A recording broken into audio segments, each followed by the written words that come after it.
முத்தமிழ்கள்ல ஒன்றான நடிப்பை பற்றி கதைப்போமா?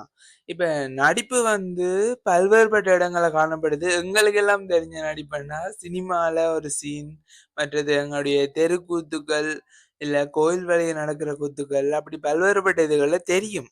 ஆனா நடிப்பு திறமை எல்லாருக்குள்ளயும் இருக்குதுன்ட்டு தான் ஒரு கருத்து ஒன்று காணப்படுது. சினிமால தானே நாங்க அந்த நடிப்பை பார்க்கிறோம். அப்ப அந்த சினிமா அப்படி வளர்ந்தான்னு தெரியணும்ல. அதுக்கான வீடியோ நாளைக்கு அப்லோட் ஆகும். அது மட்டும் இல்லாம இந்த வீடியோ இதோட முடியல. இதுக்கு பிறகு நான் ஒரு சின்ன கிளிப் ஒன்று ஆட் பண்றேன்.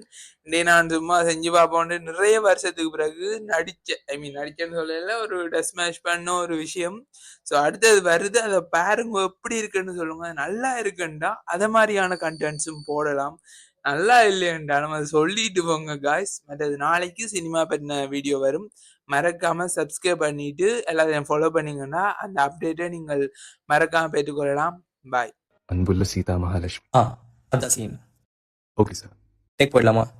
ஆர்டிஸ்ட்க்கு கிளிசரின் கொடுத்துருங்க. இல்ல சார், கிளிசரின் வேண்டாம். 2-3 டேக்லாம் போக முடியாது, டைம் இல்ல. கிளிசரின் கொடுங்க.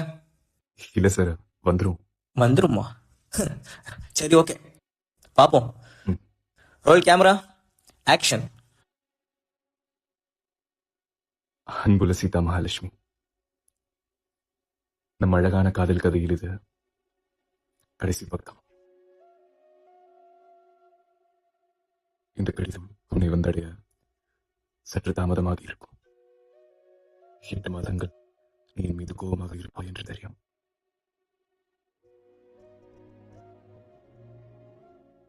நீ கோபப்பட்டு நான் பார்த்ததில்லை சீதா. அதை பார்க்கும் பாக்கியமும் இனி கிடைக்காது.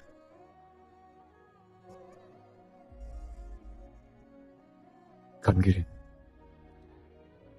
அந்த கடிதம் கண்ணீரில் நினைவதை. கேட்கிறேன் திருடிவா என்று அழைக்கும் உன் குரலை. இந்த கடிதத்தை நீ படிக்கும் போது நான் உயிரோடு இருக்க மாட்டேன் சீதா.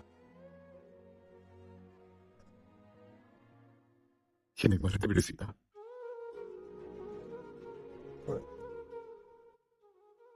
மாதம் 600 ரூபாய் சம்பாதிக்கும் ராணுவ வீரனுக்காக அனைத்தையும் முதலிட்டு வந்த மகாராணி,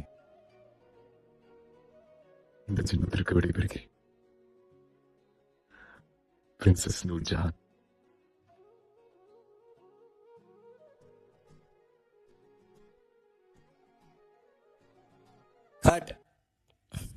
குட், வந்துருச்சு.